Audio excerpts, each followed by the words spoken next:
পাথারকান্দিতে সমজেলায় উন্নীত করায় আসামের মুখ্যমন্ত্রী ডক্টর হিমন্ত বিশ্ব শর্মাকে ধন্যবাদ জানিয়েছেন বিধায়ক কৃষ্ণেন্দু পাল। আজ আসাম ত্রিপুরা সীমান্তে কাঁঠালতলী বাজারে ফিতা কেটে সেলফি পয়েন্টের উদ্বোধনের পর অনুষ্ঠিত জনসভায় মুখ্যমন্ত্রীর প্রশংসায় পঞ্চমুখ হতে দেখা যায় পাথারকান্দি বিধায়ক কৃষ্ণেন্দু পালকে। শিপ্রারানী কৈরির পৌরোহিত্যে আয়োজিত সভায় বক্তব্য রাখতে গিয়ে বিধায়ক কৃষ্ণেন্দু পাল বলেন, আন্দোলন ছাড়াই পাথারকান্দিকে সমজেলায় উন্নীত করা হয়েছে। সমজেলা ঘোষণা হয় বিধায়ক কৃষ্ণেন্দু পাল আসামের মুখ্যমন্ত্রী ডক্টর হিমন্ত বিশ্ব শর্মাকে ধন্যবাদ জানিয়েছেন। বাঘন জিপির উন্নয়নে জনগণকে রাজনীতির ঊর্ধ্বে উঠে কাজ করার আহ্বান জানিয়েছেন বিধায়ক। এদিন বিধায়ক পাল PMAY রেশন কার্ড অরুণোদয় সহ আরো কিছু জনকল্যাণমূলক বিষয়ে আলোচনা করেছেন। এতে এদিন সুবিধা পাওয়ার জন্য কাউকে 1 টাকাও দিতে হবে না বলেও জানান এবং তিনি আরো জানান, যদি কেউ টাকা দাবি করে তার নামে থানায় FIR করার পরামর্শ দিয়েছেন বিধায়ক। এই সদস্য ভর্তি অভিযানে প্রথমে বিধায়ককে গামছা দিয়ে বরণ করেন বিজেপির সংখ্যালঘু নেতা আব্দুল মান্নান সহ অন্যান্যরা।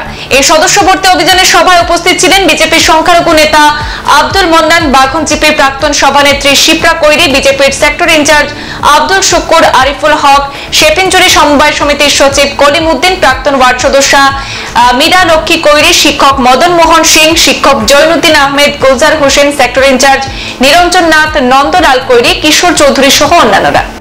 আমার জেলা, আমার কনস্টিটিউয়েন্সি এইসব নিয়ে ভাবতে লাগে।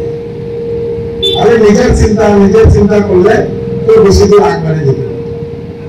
তো এইখানে বলে আমি বাংলাদেশের কথা কেনে দিল।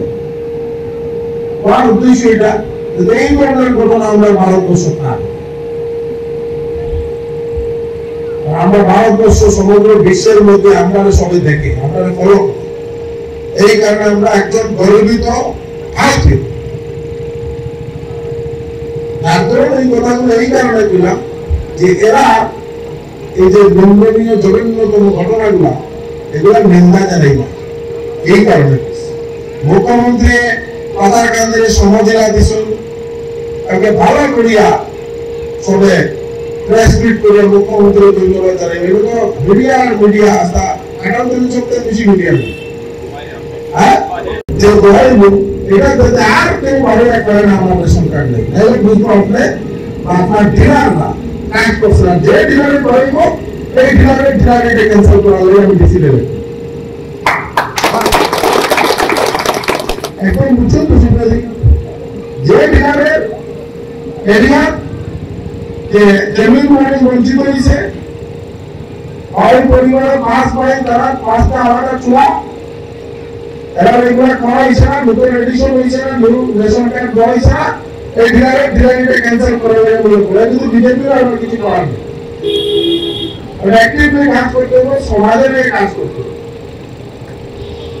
অরুণোদয় সিলেকশন হইব, প্রকৃত যারা মানে অরুণোদয় পাওয়ার উপযুক্ত তাহলে করা হবে। সংবাদ এই পর্যন্তই, ফিরছি পরবর্তী অন্যান্য আপডেট নিয়ে। ধন্যবাদ।